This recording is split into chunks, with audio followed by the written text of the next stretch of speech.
every time you feel something or you want to do something and you internalize it, you're creating this inner combustion. And it has to come out some way. And one of the way it vents or comes out is the symptom of your out of control, scattered, confused thinking. That was Blake Bauer, and you're listening to episode 194 of the Building Psychological Strength podcast, where we uncover the information, tools, and techniques to turn our mind into our most valuable asset.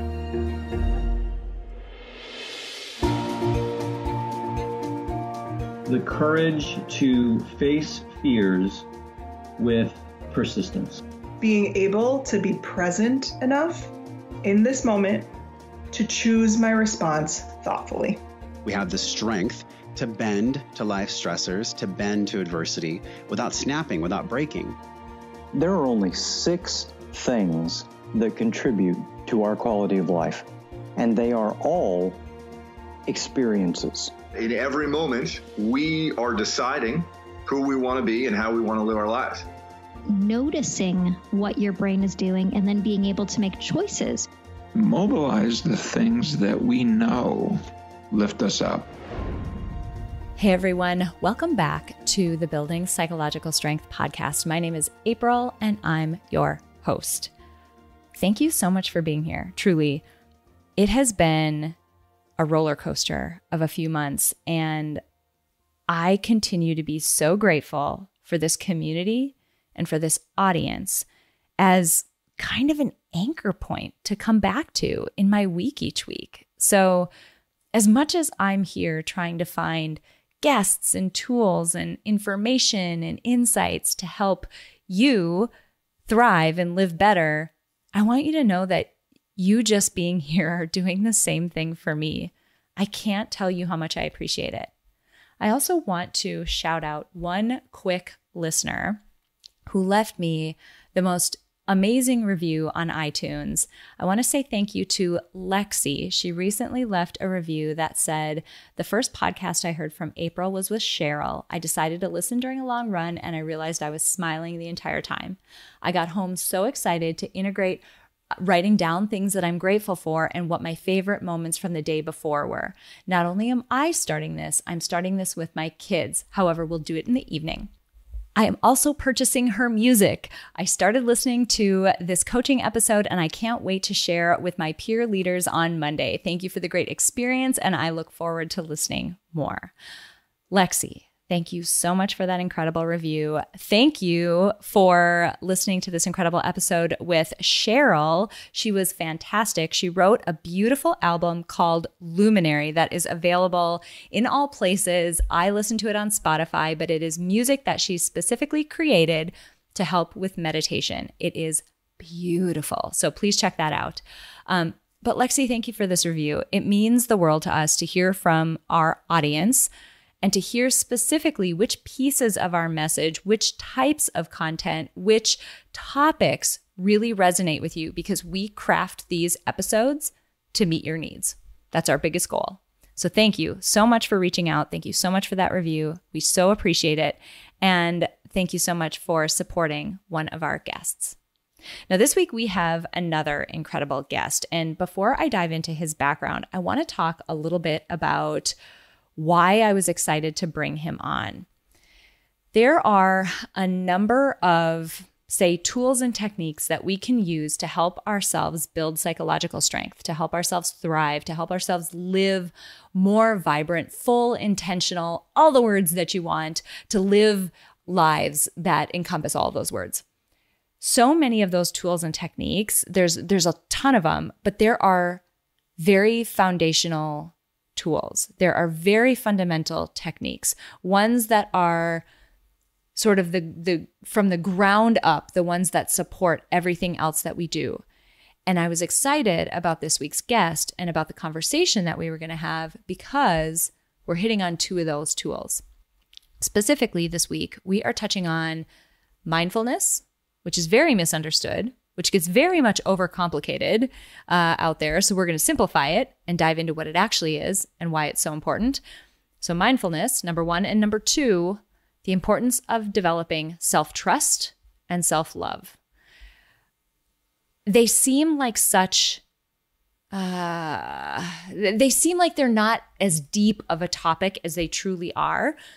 And I want you to know that I would not have created this episode. I would not have brought this guest on if the topics that we were talking about weren't critically important for you to be practicing in your life and for you to work to master. Your life experience will change if you start to practice mindfulness and if you start to develop self-trust and self-love. I promise that. That's why I'm so excited about this week's guest. This week, we're talking to a man by the name of Blake Bauer. He's the author of the international best-selling book called You Were Not Born to Suffer. Each year, he helps thousands of people who can't find effective support from, more conventional forms of support that are out there. He's a world-renowned teacher and speaker. He has an extensive background in psychology, nutrition, healing, mindfulness, and meditation. And beyond that, he had a personal experience and a personal background that involved deep suffering, addiction, adversity, and he was able to overcome that. So I love talking to people like Blake because not only is he incredibly articulate, incredibly concise, incredibly clear at describing topics and tools and information that can be conflated and can seem overcomplicated. Not only is he good at that, but it's coming from a place of pure compassion for people who might be helped by this information. I'm really excited for you to dive into this episode. We have an incredibly great conversation, as I mentioned, about what mindfulness actually is and how to start cultivating it, the difference between the thoughts, the running narrative that we have in our mind, and who we at our core truly are, the role that fear and anxiety plays in keeping us inside a small shell, inside the smallest version of what we could actually become, and ways to use self-trust, self-love, and all of the things that go along with that in order to break out of that shell and become the fullest expression of who we truly are without hiding it. I'm so excited about this episode. We had such a great conversation. I absolutely cannot wait for you to meet Blake D. Bauer. Blake, I'm so excited that you are joining us for this episode of the podcast because we are going to be unpacking some concepts that are absolutely critical and foundational to psychological strength, but also dispelling some of the misconceptions out there about how complicated some of this seems like it needs to be. So thank you for being here and for sharing your expertise with us today. Oh, thank you, April. I love that intention and I am very much on board with it. Amazing. So I'm just going to throw us right into the deep end of the pool because we've got some really important things to cover today and I want to get right to it. In a lot of the work you do, you focus on the topic of mindfulness. And I bring that topic up, and I'm sure there are people in the audience who are already like, oh, we're going to talk, because it seems like such a complicated topic. It seems like an area that has a lot of misconception around it. And the unfortunate piece of that is that it is one of the most powerful tools that we have in our toolbox to build psychological strength. It's one of the most powerful tools that we have at our disposal in order to shape the way that our mind naturally works. But people make it feel really complicated. So can you maybe gently guide us into what it actually is and hopefully give people a sense for how simple this topic really is? Absolutely. I would love to, April. Thank you. So I think it would be great to frame mindfulness in terms of a form of self-love and a form of self-care. And we all really need to master how do we love ourselves and value ourselves and take care of ourselves practically on a daily basis. And I'm sure everybody listening knows the importance of self-love at this point, that you can't be healthy or happy or have a full cup and be of benefit to the people around you if you're not really taking care of, valuing, and loving yourself on a daily basis. And one of the critical parts of loving yourself on a daily basis is taking care of your mind. And that's really what mindfulness is. And that's where it begins, is taking care of your your thoughts on a daily basis and really a moment by moment, hour by hour, situation by situation basis, so that you really are not tortured by your thoughts. And so many of us, from the moment we wake up until the moment we go to bed, are tortured by negative thinking, by insecure thinking, by fear, by guilt, by shame, and it holds us back. And so mindfulness is really the key to breaking through, because you have to be aware of the fact that you're thinking negatively, or you have to be aware of the fact that you're scared, or you're having insecure thinking, or that you don't trust yourself, or you don't trust the universe, or you don't trust life, which all manifests through your thoughts. And so the first step is to become aware, and you can't become aware until you become mindful of what you're thinking and these dynamics that are occurring inside of you all the time, every day, all day. I love that. I love the idea of thinking about mindfulness as a way of caring for your mind, because it really is exactly that. I mentioned it's one of the most powerful tools that we have at our disposal we talk about in Peak Mind how your mind can be one of your biggest barriers, or it can be your most valuable asset. And one of the things that tips that scale, one of the best tools, is mindfulness. And something that you mentioned is that all day long, every day, we are plagued by these thoughts. We're held captive by these thoughts. We've had a number of episodes where we've talked about this notion, and I want to tie some things back for our audience. This is what we're talking about when we talk about thought fusion. So specifically, we have a thought and we're immediately hooked by it and emotionally taken down a spiral by it, whether or not that thought is true to the situation, whether or not that thought is helpful for us in the situation we're in. We have a constant running narrative in our mind that, unfortunately, in our normal state, we've gotten so used to it being there that a lot of times we don't even notice that that narrative is happening. We don't even realize that if I spill my coffee in the morning, the thought that immediately comes into my head is, oh my God, you are so stupid. I can't believe you did this. Now you're going to have to clean that up. You don't even hear those thoughts in the way and the tone that you're using to speak to yourself. How do you help people? Because that's really the first step, right? Like even realizing that it's happening and being able to be aware, as you mentioned. How do you help people or suggest that people do that and become much better at recognizing when those thoughts are happening? Absolutely. So for everybody listening, I would recommend that you even close your mouth right now and put your tongue on the roof of your mouth. And as you're listening, just take some nice, slow, deep breaths into your belly through your nose. Most of us breathe very shallow in our throat area, not even down into our chest, and let alone down beyond the diaphragm into the belly area. So I recommend, if everybody could try just while you're listening, to take nice deep breaths into your belly. And that actually is one of the most effective practical tools, is to drop your energy out of your head, which is the confused thinking, to drop your energy out of your heart, which is where the anxiety sits, and then to breathe deep into your belly. And what happens is when you do that, you bring your awareness and your attention down into your body, which helps calm your mind and helps calm your heart. So that's where you start, because the more you do that, the more you access this space and this awareness inside of you that is underneath and around all your thoughts, because a lot of us are identified with our thoughts and believe that that's who we are. So again, for those people who are listening, you are not the voice in your head, and you are not the voices in your head. You are not your thoughts. You are much bigger than that.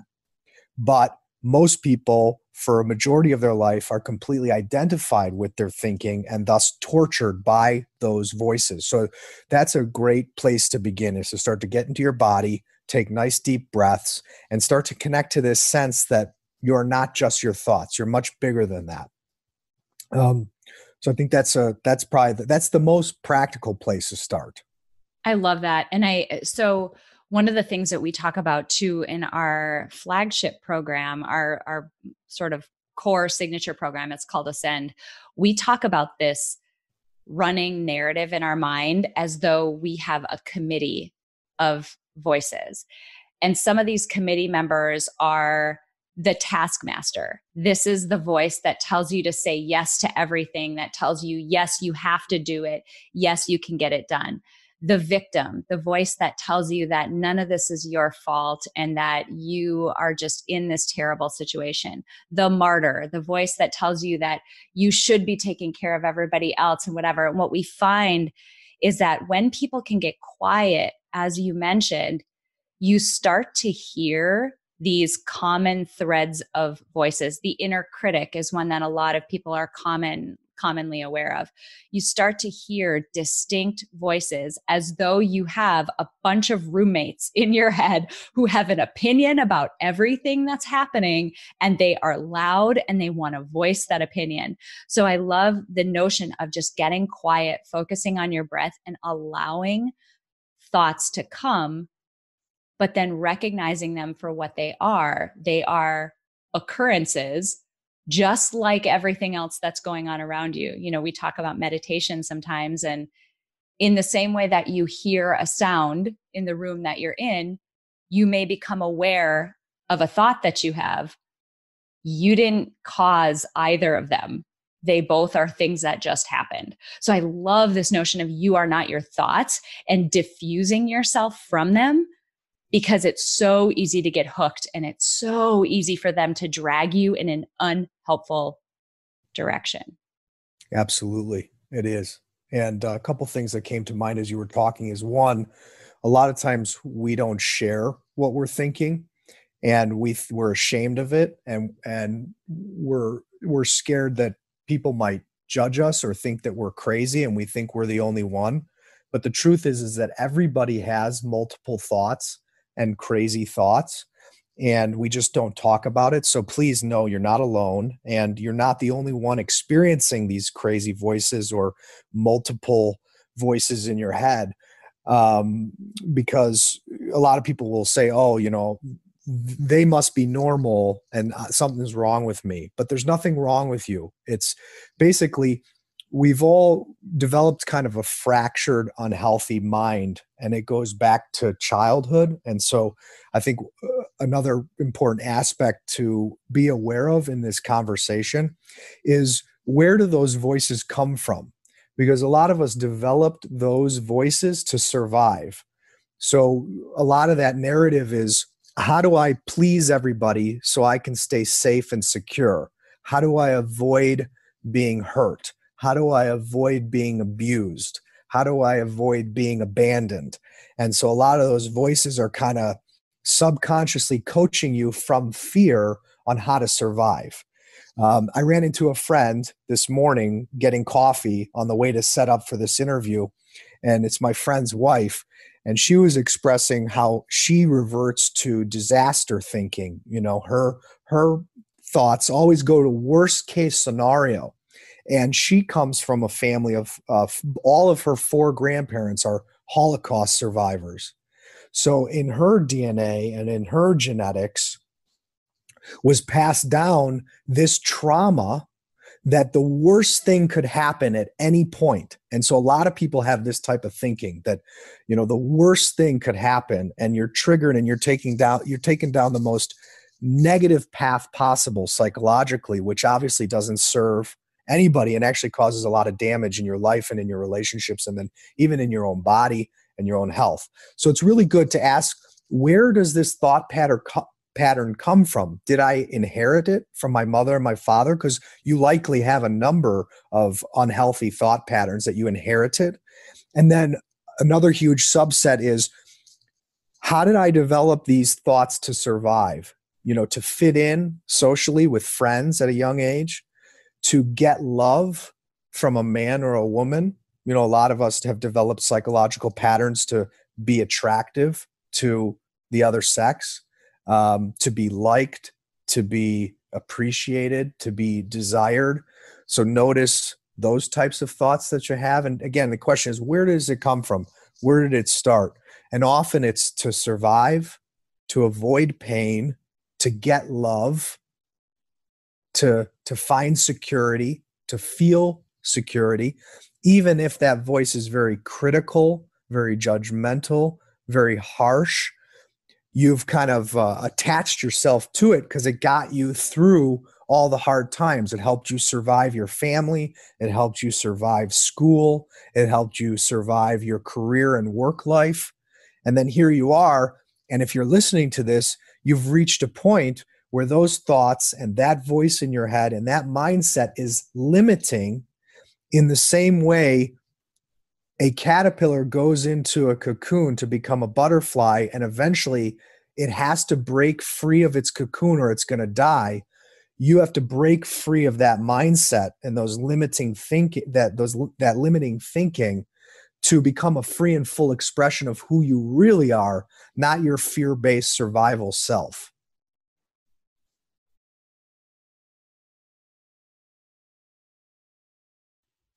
That's amazing. I want to go there next, because something that we talk about a lot in Peak Mind, on the podcast, etc., is this notion of authenticity, specifically around authenticity as a way to make the most of the one life that we all have to live.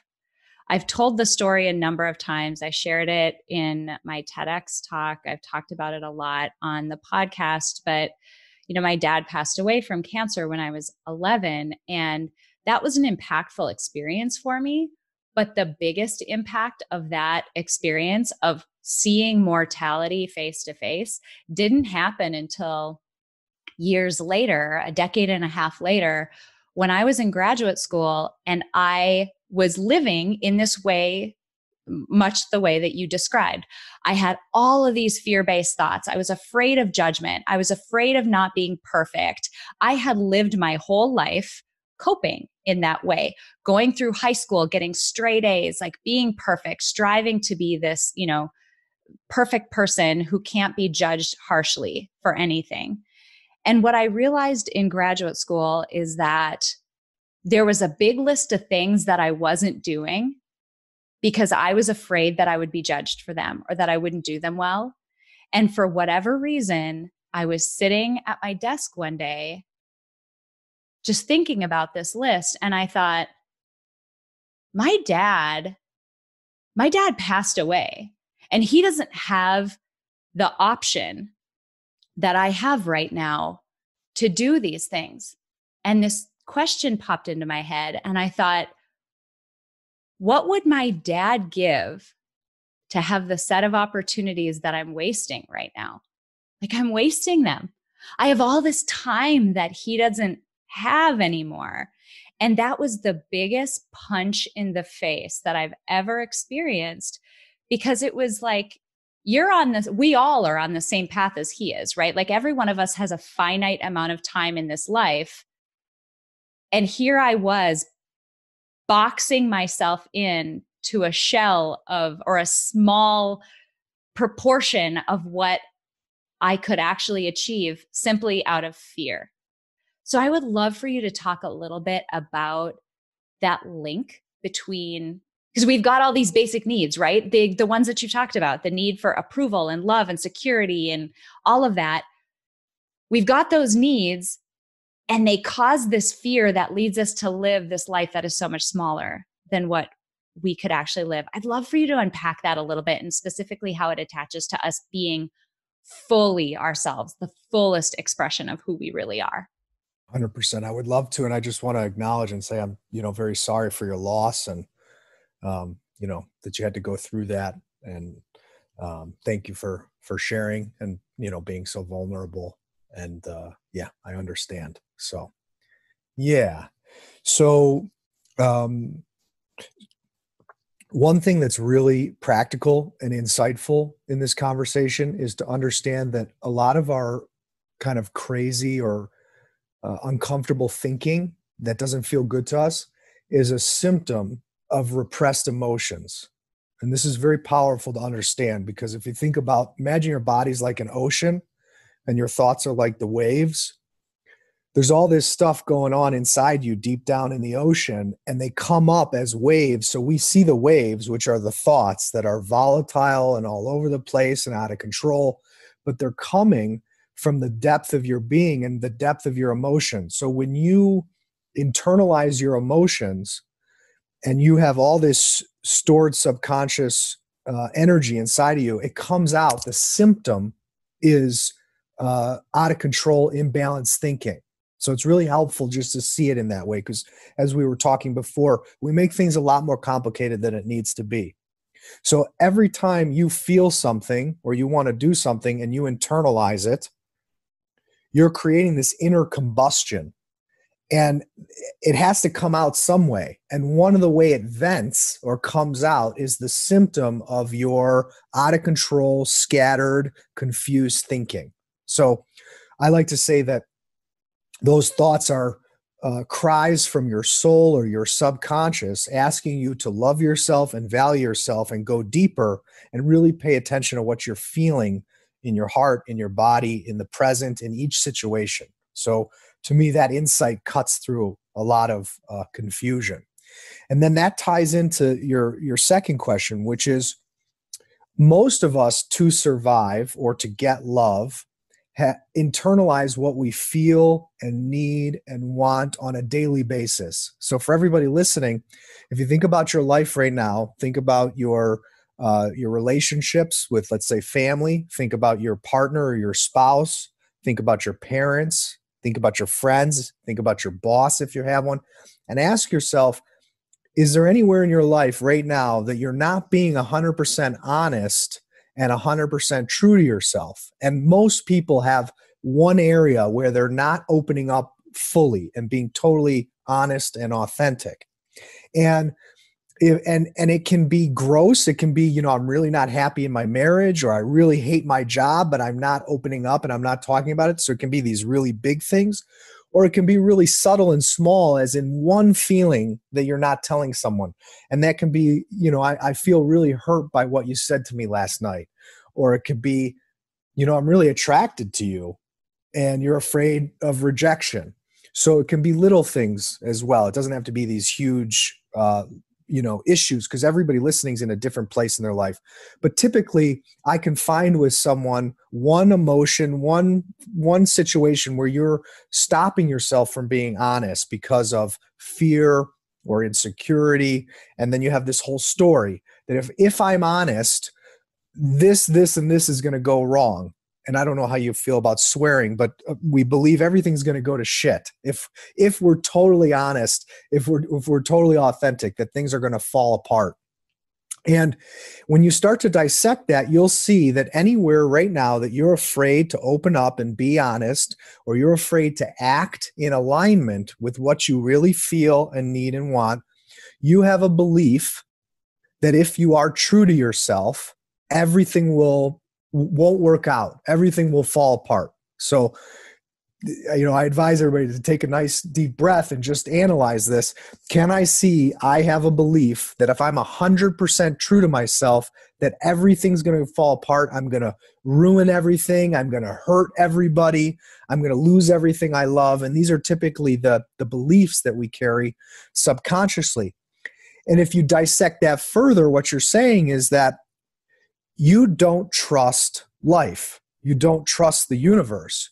If you believe in any form of God, you don't trust God. Because if you had 100% faith and belief in the universe, in life, or in God, you would know that if you were being 100% truthful, 100% honest, 100% honoring yourself, that you could do that and that things would work out. If you had that strong of faith and trust in the universe, in life, and in God, you would trust all of that. So then we go another layer deeper. What if everything we think about the universe, life, and God is really just a projection of our own mind and our own thinking, or a projection of our relationship to ourselves? So for example, April, if I judge you, it has absolutely nothing to do with you. Absolutely nothing. The only reason I would ever judge you is because I don't feel good about myself and I need to put you down to make myself feel better and put myself up. Or I judge you to put you in a box in my mind so that I feel secure and that I have some kind of control over my idea of you and how I feel about you. So in other words, the only reason I'm judging you is really because I judge myself. Okay. And so that's a really clear example of my judgment of you is really just a projection and a mirror of my judgment of myself, of my relationship to myself. So April, when I say I don't trust the universe, I don't trust life, or I don't trust God, what I'm really saying is I don't trust myself. Okay. But here's the $1 million question, or actually multi-trillion dollar question. Why don't I trust myself? So for everybody listening, why don't you trust yourself?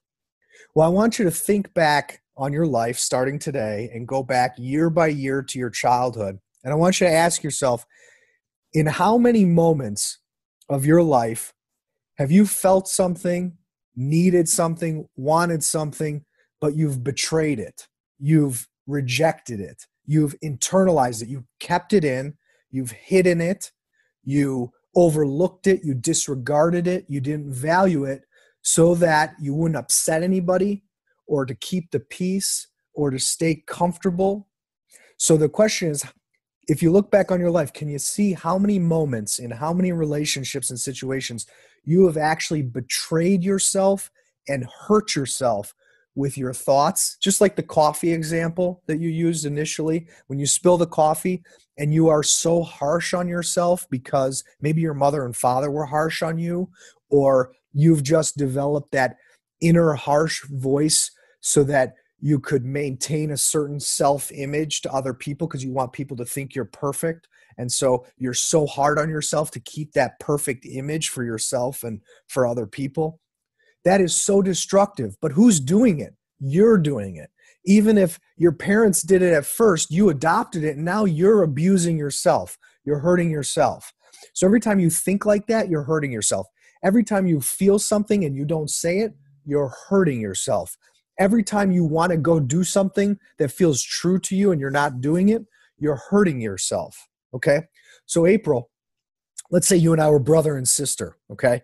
And for 40 years, I criticized you. I was harsh on you. I was abusive towards you. I judged you. I belittled you. I told you you were worthless. I told you what you feel and want and need doesn't matter. I told you to shut up. I don't care what you think. I don't care what you feel. Would you trust me as your brother? Would you like me or trust me as your brother? Right. And so if we are using this relationship between you and I as an externalization of my relationship to myself, if I've been like that to myself, if I've treated myself the way I've been saying I treated you for 40 years or 50 years, do you think I trust myself? If I've been horrible to myself most days of all these years, do you think I trust myself? No. So this brings us to the root cause of why we don't trust ourselves, is because we never learned how to love ourselves on a daily basis and be true to ourselves on a daily basis. So which means every day in some way we are betraying and hurting ourselves. So then that translates into, well, deep down subconsciously, I don't trust myself. I haven't been good to myself. And I know that deep down. So I don't trust life. I don't trust the universe. I don't trust God, because I actually don't trust myself to be good to myself on a daily basis. Does that make sense?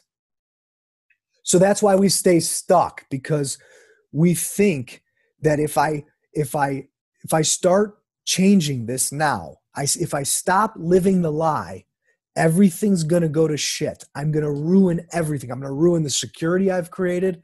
I'm going to ruin the family I've created. I'm going to ruin the career I've created. And so we think, okay, I'm so scared of the implications of not living the lie anymore, of not hurting myself anymore, of not betraying myself anymore, that I just have to stay cold and comfortable, because how am I going to deal with the ramifications of walking this path, which is being true to my heart, being true to my soul, and being honest to everybody in my life?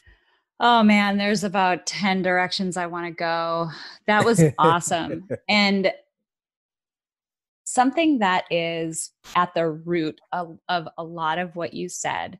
This also is at the root of some of the thought fusion that we were talking about before, is our human ability. And this can be incredible. This can be an incredible gift in some circumstances, but in this case, it's not.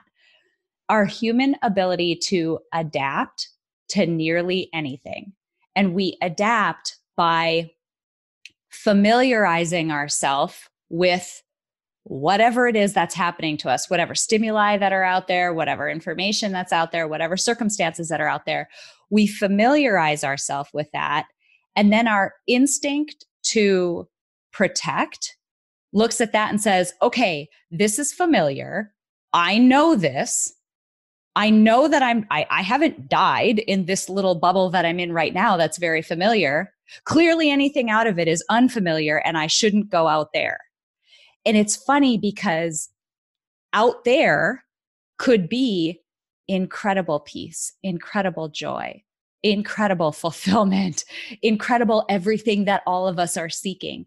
But it's that familiarity. It's the danger that you know versus the one that you don't know. The one that you don't know seems really scary, right? Like horror films are scary. M. Night Shyamalan is the king of this, right? It's scary because you don't know what the villain is. He doesn't show it to you very often. That's terrifying. So that was one piece that I wanted to talk about. The other piece is there are a couple of, so my background is in social cognitive psychology. I studied the way that we encode, store, use information. So that sort of like black and white, sterile feeling field of psych. But what's interesting here is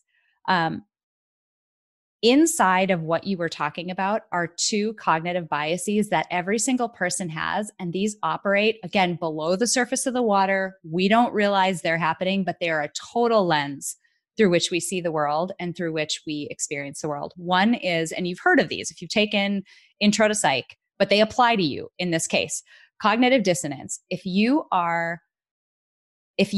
truly at your core are a certain person and you're acting in a way that is contrary to that, it creates this gross psychological state that does exactly what you're saying. You start to mistrust. It erodes at your self concept of who you are. It's incredibly damaging for people. So if you've ever had to truly live a lie, people out there, maybe some of you have, I immediately go to a friend of mine who I know who he's a gay man and he lived in the closet for a very long time.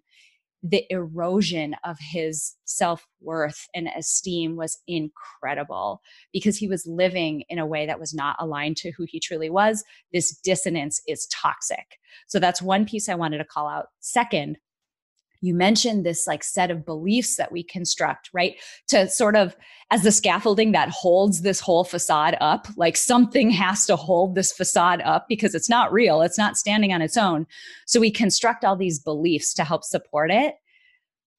Once you do that, from a cognitive standpoint, something called the confirmation bias takes over, and you are much more likely to seek out, find, and believe information that supports those beliefs. So if you think like inside our starter pack, we have in Peak Mind, we have a free product called the Peak Mind Starter Pack. You can go to peakmindpsychology.com/start to get into it. There's a self-identity diagnostic in there that gets at this very thing. It's, I'm the type of person who does what, who can or can't do what, who should or shouldn't what. And you start to pick apart at that and you realize, yeah, I feel really uncomfortable in situations where I'm being asked to act not in alignment with that belief I have about myself. But if you start to really take an objective view and look at, okay, well, other people, can you not find one other person who is similar to you in upbringing, similar to you in circumstances, who is doing the thing that you think you can't do? Most of us can find an example of that, yet we take those beliefs as though they are fact, not an assumption. And I think that is so damaging for people. To go back to that mortality discussion we had before, like, you have this beautiful chance.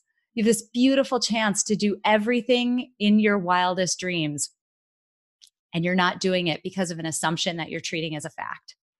Oh, that just crushes my soul. I would love, given how beautifully you summed that up, I know you have some practical tips for people. Like, how do we get past this? Like, if you have a small handful of tips of what people can do to move past those limitations, move past that fear, love themselves more, I would love to hear it. Coming back to the practical side of things. So we can't go back, right? We can't go back to the past, to all those times that we didn't express and live our truth. And we can't do it in the future because the future is an illusion. So part of psychological strength is also seeing through the illusions in your mind. And one saying I love that I would attribute to Byron Katie is, don't believe everything you think.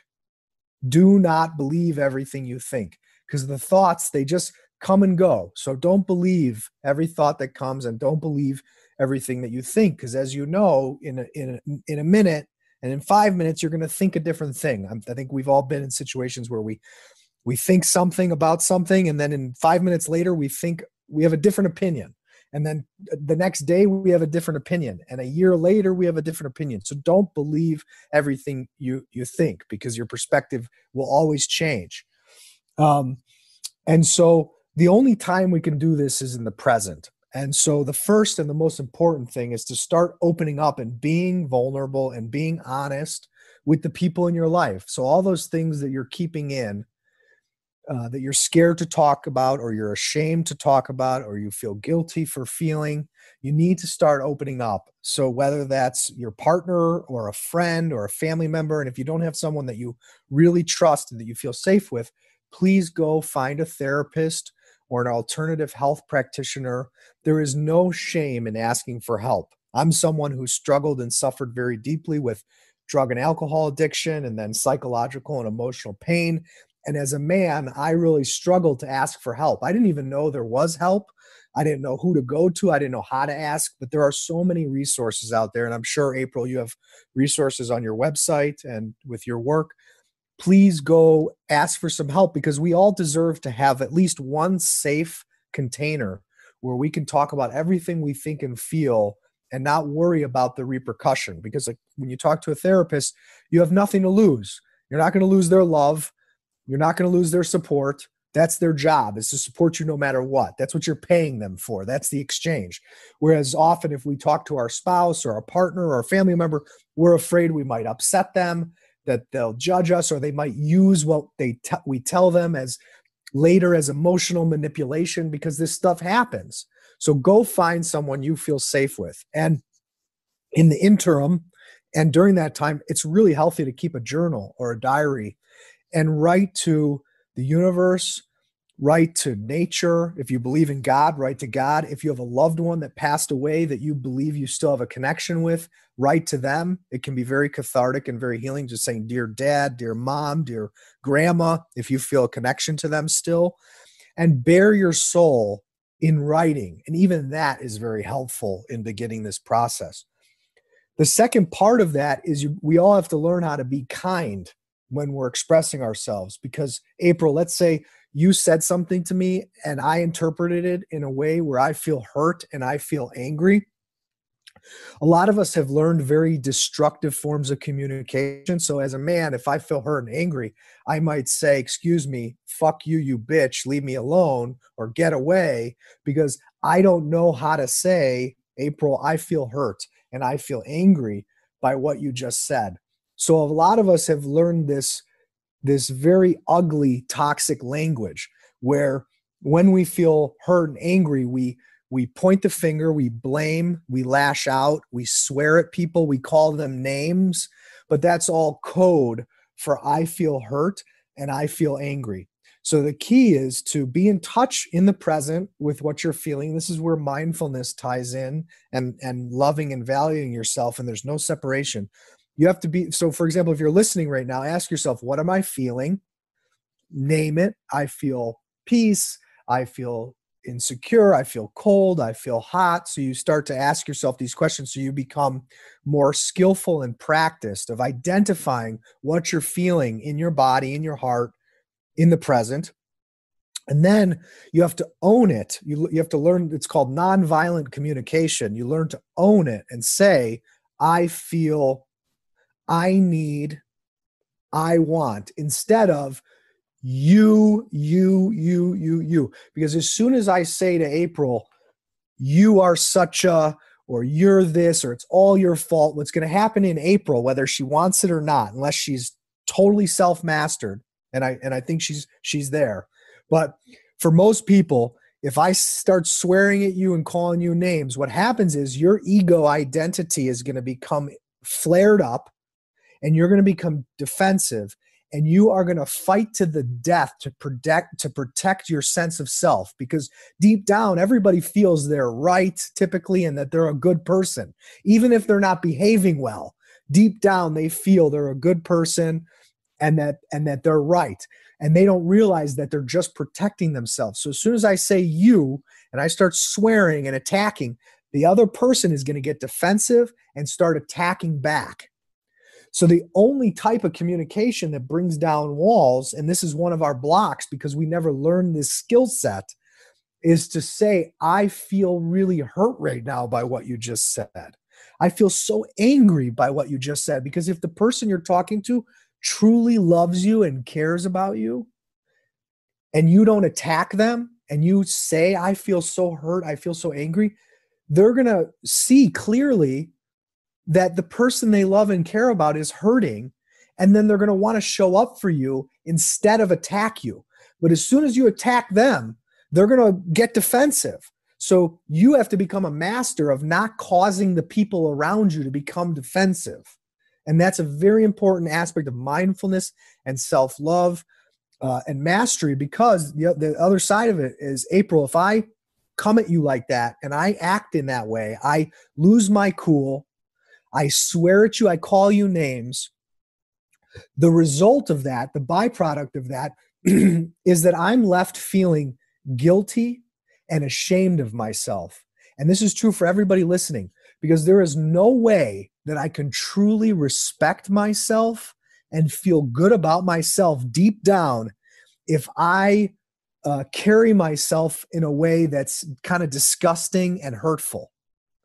So that's really key, because the way you communicate then determines how you feel about yourself. So if you communicate kindly, gracefully, with personal responsibility, you're going to be left feeling that you respect yourself, that you did your best in the situation. Whereas when you don't do that, you lose your cool, you swear, you attack, you belittle, you name call, you put people down.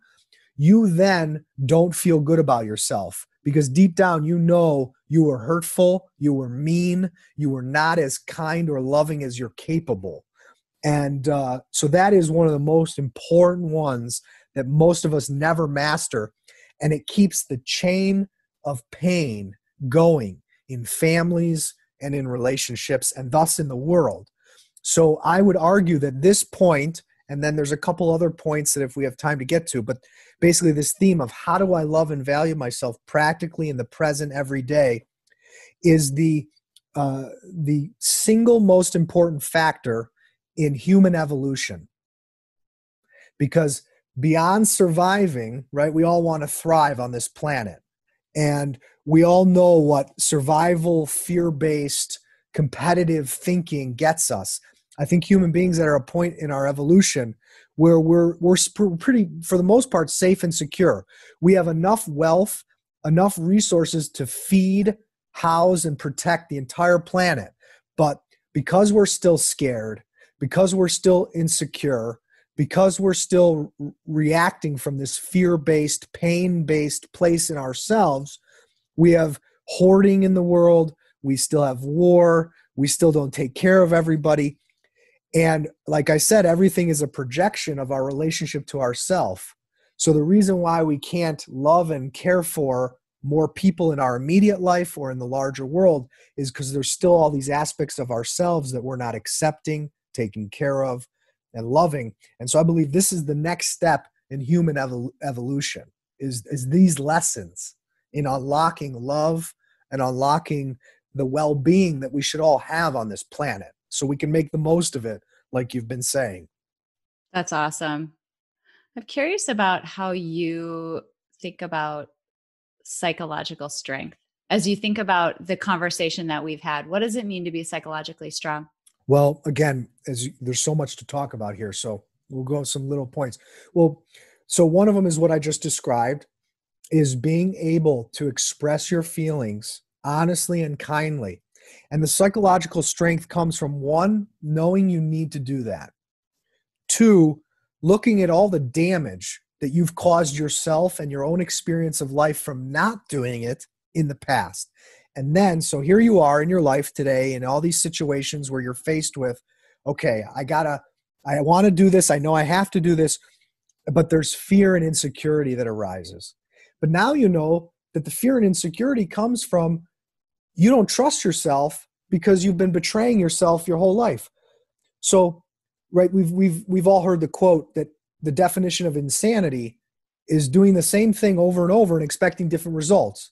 So if you keep doing what you've been doing, you're going to keep getting what you've got, right? And typically things will get worse because your body's going to break down, your being's going to break down, life is going to feel less and less worth living. So what's the opposite of what you've been doing? Being honest and kind, always taking these steps. So the key is to know that the fear and the insecurity are not going to go away right away because you've been building them up in your body your whole life. So the key is to know that you need to do it even if you're scared, even if you're shaking. I don't know if some people probably know the John Mayer song that goes, say what you need to say. Even when you're shaking, even when you're trembling, it's a beautiful song. Go listen to this song. Say what you need to say, John Mayer. Okay. Just listen to it in the car or on your headphones. But so the key is to know that the fear and the insecurity are not going to go away. Not right away. It takes time. And think of it like Pac-Man. Every time you love yourself and you take the love in your heart and you express it out, and it comes out in the form of truth, honesty, and kindness, the love inside of you, the strength inside of you will eat the fear, will eat the insecurity like Pac-Man. But it takes time because there's a lot of it that you've created inside of yourself that's stored inside. So the other big part of that is, let's say today you go talk about your feelings to someone that you've been afraid or felt insecure to talk to for years or for a long time about an issue. The first time you do it, or when you start to practice this every day, there will be the fear and insecurity, and you're gonna be like, okay, I listened to April's podcast. Blake said I gotta do it, even if I'm scared and insecure. So I know I gotta do it because I don't want the same stuff I've been getting. So you're gonna do it, and then right away, your fear and your insecurity is gonna come back, and then you're gonna doubt yourself. But the reason you're doubting yourself for having been honest and kind and overcome the fear and insecurity and not let it stop you is because you don't trust yourself. So here comes all the self-doubt, all the lack of self-esteem, all the distrust of yourself. It's all going to come up again, and you're going to fall into a pothole right after you find the courage to do it. Now, the key is don't give up and don't turn around. Stay there in the truth, in kindness, in love, breathe deep, and keep being honest and kind. And you're going to go through this cycle where the fear and insecurity come up. You are honest and kind. Someone gets angry. Someone reacts negatively. You doubt yourself. You get scared again. You get insecure again. And you say, I should never have listened to April. I should never have listened to Blake. But that's not true. You take a deep breath. You realize that your mind is just going back to the same habit of fear and insecurity and self-doubt. And how are you ever going to learn to trust yourself? By being honest with yourself and the people around you, by being good to yourself, by being kind. So the more you do this in the face of fear, in the face of insecurity, the Pac-Man eats the fear over time, eats the insecurity, and it also eats the self-doubt. So your trust in yourself, your belief in yourself grows. It snowballs over time until you know that every day, in every situation, in every relationship, you have to be 100% true to yourself. And then you have to be 100% kind and graceful and loving in your authenticity. And the more you do that, the more you trust yourself, the more you're going to do it. And then that becomes your legacy. And you teach the people around you, you set an example for the people around you of how to do it. And the truth is that all of us did not grow up with good examples. So we're all pioneers in our family and in our bloodline and in our community. So if you don't own this and say, I have to do this for myself and become an example, you're just going to be waiting for other people to do it, and life is going to be miserable. So you have to set the example and stop waiting on anybody else to give you permission or to say it's okay for you to live a life that's 100% true to you. You need to give yourself that permission. That's so good. That is so good. This has been such a good discussion. We've dove into, I mentioned it at the top of the show, 2 topics, this notion of authenticity and self-love, and also the importance of mindfulness and being able to cultivate it. These 2 topics are, 2 of the biggest foundational bricks. So it's been great to dive into it with you today, because when we talk about foundational skills like this, you can't unpack them enough. Like, you can't work on them enough. It's something that we should all be consistently pointed toward, consistently and intentionally working on. So I just appreciate your willingness to come on to share your expertise with us, particularly in 2 topics that are so critically important. So thank you so much, Blake, for being here today. How can people find more information about you? Where can we find you online? Well, thank you, April. My website is unconditional-selflove.com. My book, You Were Not Born to Suffer, is on Amazon. And then I'm on all the social media platforms. Amazing. Amazing. Definitely go check out his book. I'll link up a few more resources as well in the show notes for folks who are interested in, deepening your awareness and your knowledge in this area. But Blake, this has just been wonderful. Thank you so much for being with us. No, April, thank you very much. I hope it helps your listeners.